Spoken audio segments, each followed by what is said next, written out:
Hi అండి. Cauliflower, green బటానీ ఇప్పుడు పచ్చి వస్తున్నాయి కదా, అవైతే వేపుడు చేస్తున్నాను.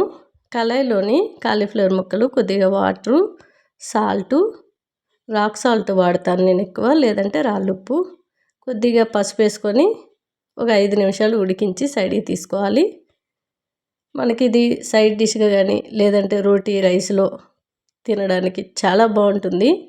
మనకు కలుపుకొని తిన్నా చాలా బాగుంటుంది. అదే స్టవ్ పైన కళాయి పెట్టుకొని కొద్దిగా నువ్వుల నూనె వేసుకున్నాను. ఆవాలు, జీలకర్ర, శనగపప్పు, మినపప్పు, అట్లానే పచ్చిమిర్చి, ఉల్లిపాయ ముక్కలు, కరివేపాకు వేసి బాగా వేగిన తర్వాత కొద్దిగా అల్లం వెల్లుల్లిపాయ పేస్ట్ వేసుకున్నాను.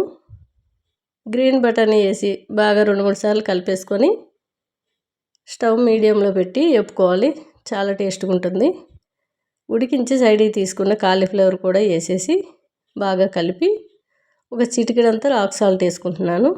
బఠానీ అవన్నీ ఉన్నాయి కదా, దానికి మనకి కాలీఫ్లవర్కి అయితే ఉడికించినప్పుడు వేసుకున్నాం కాబట్టి ఆ సాల్ట్ ఉంటుంది, ఫ్లేవర్కి పట్టుకొని ఉంటుంది, చాలా టేస్ట్గా ఉంటుంది.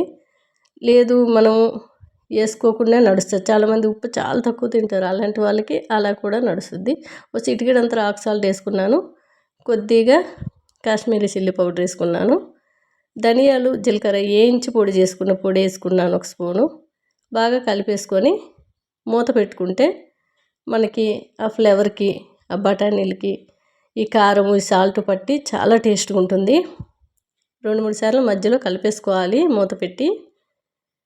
చూసారు కదా, మనకి సైడ్ డిష్గా చారు, రసము ఏమైనా మీకు నచ్చింది పప్పు కానీ చేసి సైడ్ పెట్టుకొని తిన్నా, పెరుగుతో పాటు అయినా బాగుంటుంది.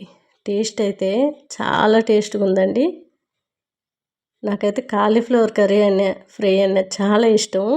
పులుపు ఇష్టపడిన వాళ్ళు ఇలా ట్రై చేయండి.